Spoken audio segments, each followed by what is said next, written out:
Working at Hooters isn't as wild as people think.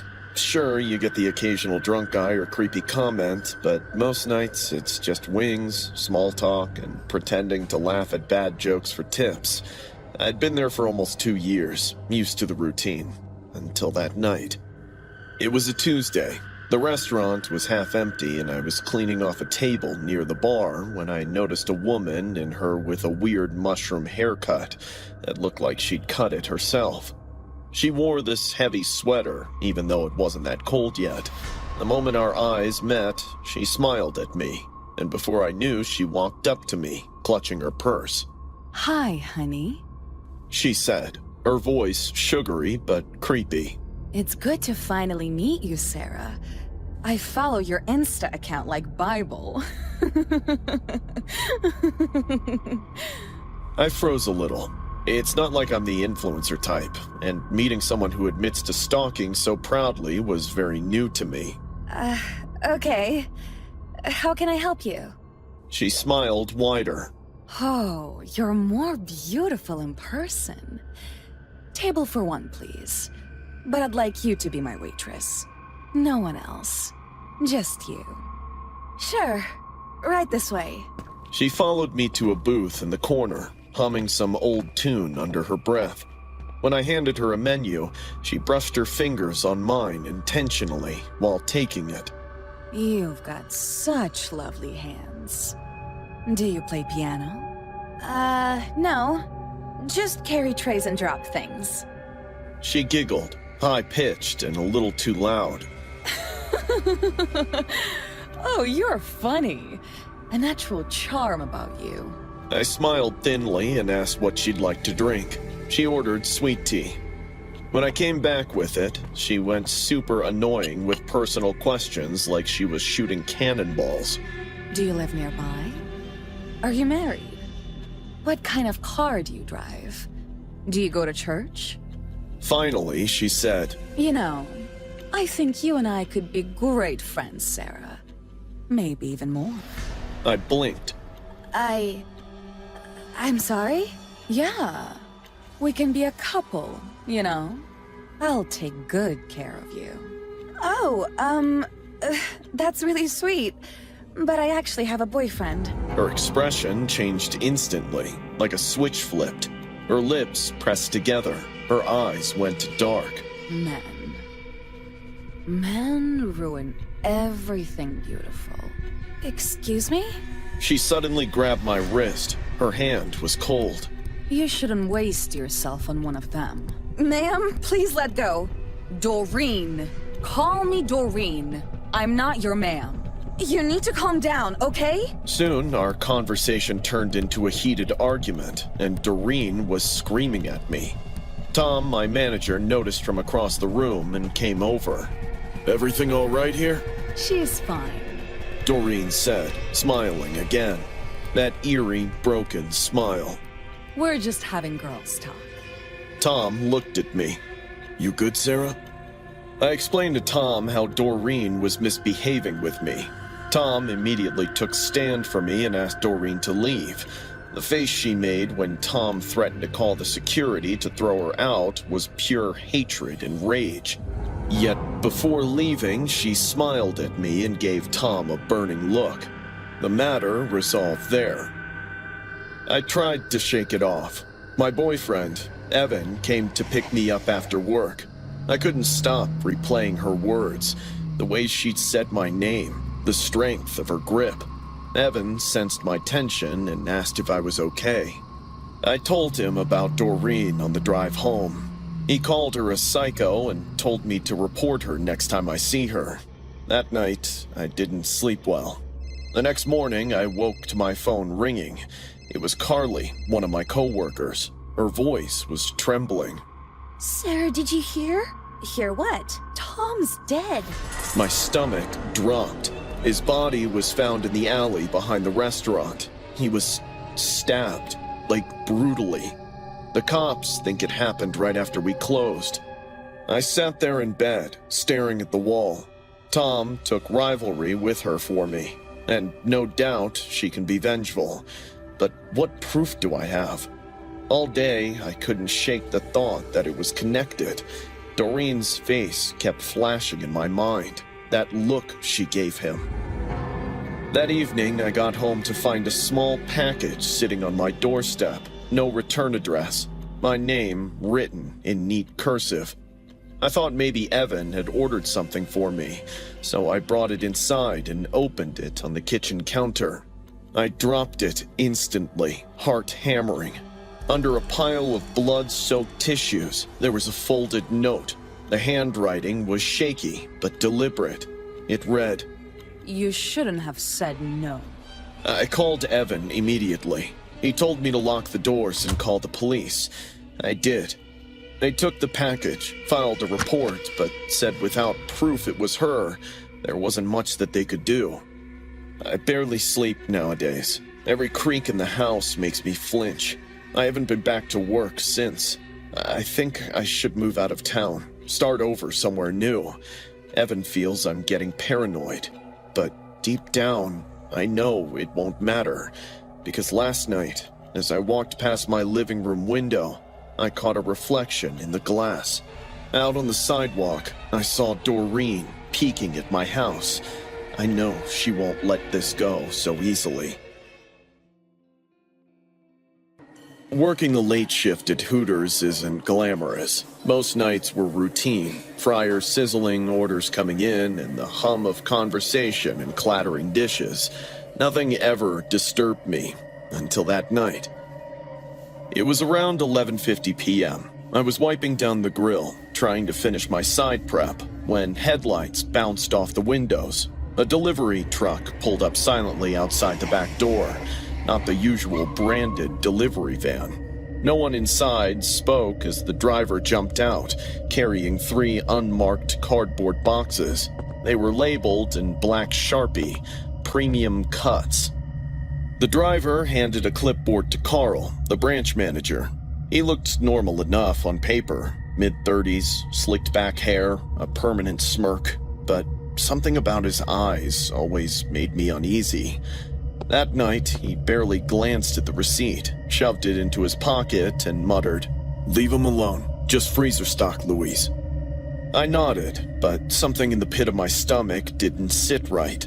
The boxes were heavy, the tape was peeling, and they smelled weird.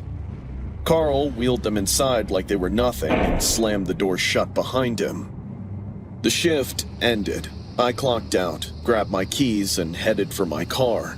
But as I reached the alley outside the back, I realized I'd left my phone on the prep table. Not a big deal. I figured I'd just grab it and leave. I went back in, and this time I noticed the freezer humming louder than usual. I froze. The door, which Carl had slammed shut, was now slightly ajar. I had no reason to open it. He specifically asked me to leave the boxes alone, but something gnawed at me. Curiosity? A gut instinct? I pulled the door fully open. Cold air hit my face, fogging the glasses I wasn't wearing. I stepped inside, eyes adjusting to the dim freezer light. I saw one of the boxes, opened. I swear my heart stopped. Vacuum-sealed bags of raw meat lay spilling out, stacked unevenly. At first, I thought maybe a box had torn in transport, but something was wrong. The cuts were uneven and jagged. The color was off, not fresh red, but a sickly brown pink that made my stomach churn. In addition to the unsettling color, there was a tattoo. It was faint, almost invisible beneath the packaging, but unmistakable. A small crescent moon tattoo on a wrist. My blood ran cold. That tattoo, I knew it. One of our missing Hooters waitresses, Jenna, had that exact tattoo. I stumbled back, fumbling for my phone. Hands shaking, I dialed 911. Hello? There's human meat in the freezer at Hooters. You need to send someone. Please, hurry. The dispatcher asked questions I barely heard. I was hyper-aware of every sound. The hum of the freezer, the empty street, and my own breathing. I was about to give them the address when a voice stopped me. "You don't understand, Louise." I spun around. Carl was standing there, knife glinting in the alley light. His smirk was gone. His eyes were hard and dark. "You're seeing things that aren't there." I saw it, I said, my voice shaking. the tattoo. It's her. There's human... Carl stepped closer, raising the knife slightly. "You misheard, or you misunderstood. Nothing here is what you think it is." I backed up instinctively, bumping into the dumpster. My adrenaline spiked. I pressed the phone against my ear and whispered into it. He's here. He's got a knife. The dispatcher told me to stay calm as the cops were on their way. Carl lunged, just a quick swipe, more of a threat than an attack.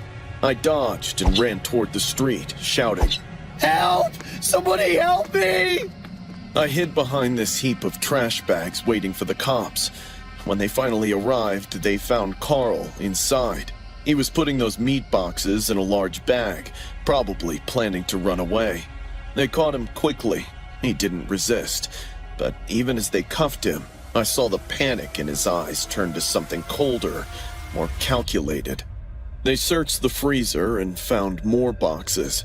They ripped them open carefully, gloved hands moving like surgeons.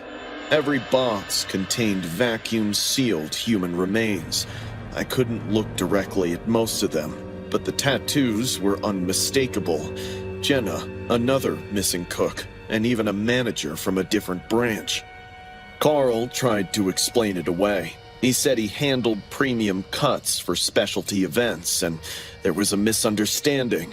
But the officers weren't buying it. Evidence, DNA, fingerprints, it all pointed to him. I watched him being let out, still trying to charm, still trying to argue, and I realized something that would stay with me forever.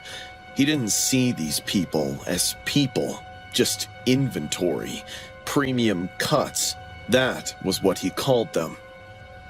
I never returned to that Hooters. I couldn't. I can't. They offered me counseling and relocation. I turned them down. I don't know where I would go if I felt safe again. I quit restaurant work entirely. Sometimes, late at night, I still wake up with the cold fear pressing on me, the memory of the tattoo, the way he smirked when he held the knife. It's like a shadow I can't shake. I walk past Hooters on the highway occasionally. The building's lights hum in that familiar orange glow, and I get that same feeling in my gut, like someone's watching me, like those boxes are still there, waiting for the next shift, the next person who thinks they're safe. Because I'm not just scared of men like Carl, I'm also terrified of those who ordered his premium cuts. I never thought a job at Hooters could change the way I looked at people. When I first started, it was just supposed to be temporary. A way to pay for college, cover rent, and maybe save up enough to get my own car. The money was good, the hours were brutal, and the uniform wasn't exactly empowering, but I had to endure it. Most nights were fine. Loud groups of drunk guys from whom we had to fake smile, hoping it will get us bigger tips. Nothing I hadn't gotten used to. You learn how to laugh things off, keep your cool, and walk away before somebody crosses the line. But even after all this, I still met one scumbag whom I'll remember for the rest of my life. It was a Thursday shift, the kind that dragged forever. I'd already been on my feet 6 hours when a man walked in. He looked like trouble the second I saw him. Mid-40s, maybe. Slick hair, gold chain, the kind of greasy confidence some guys wear like a badge. He scanned the room, then chose a table right in my section. I pasted on my usual customer service smile and walked over. Hey there. Welcome to Hooters. What can I get you to drink? He looked me up and down like he was inspecting something he'd already bought. "You," he said, grinning. Then, "Beer, whatever's cold." I forced a laugh, the kind we all learned to fake. Coming right up. As I turned to leave, he added, "And smile more, sweetheart." It's part of the job, right? I didn't answer, just kept walking, counted to 10 and told myself he was just another jerk having a bad day. When I came back with his drink, he leaned across the table, way too close. "You look tense," he said. "Maybe I can help with that later." Sir, I said as calmly as I could. if you keep talking like that, I'll have to get my manager. He smirked, completely unfazed. "Oh, lighten up, doll. You girls act like you don't love the attention." I wanted to scream, but I'd been warned before about my attitude. My manager Ronald always said the customer pays your rent, not your pride. So I smiled tightly and said, Would you like to order some food? He grinned wider, showing yellowed teeth. "How about you come home with me after your shift? I'll pay you more in a night than this place pays in a month." I froze. My throat felt tight. Then he laughed, loud, fake, like he thought it was some kind of joke. Get out. I snapped before I could stop myself. The laughter around the restaurant stopped. A couple of tables turned to stare. Ronald appeared instantly, frowning like I'd done something wrong. "Fiona, a word?" He pulled me aside, his voice low but sharp. "You can't talk to customers like that." He harassed me. I hissed. He just offered me money to... "I don't care what he said. Just keep it professional. Customers are priority." I felt my stomach drop. Behind me, the man chuckled, swirling his beer like it was the funniest thing in the world. "See? Even your boss knows how this works." I turned, shaking. I said, get out. He stood up, big and heavy, reeking of cheap cologne and arrogance. His hand shot out and gripped my wrist hard enough to hurt. "Come on, sweetheart," he sneered. "Why don't you come sit on my lap? That's your job, isn't it?" I tried to pull away, but he yanked harder. My eyes darted to Ronald. He just stood there, frozen, like he didn't know whose side to take. I was in tears, not knowing how to get out of the situation, when a deep voice boomed across the room. "Let her go!" We all turned. A middle-aged man had stood up from the next table, broad shoulders, clean cut, dining with his wife.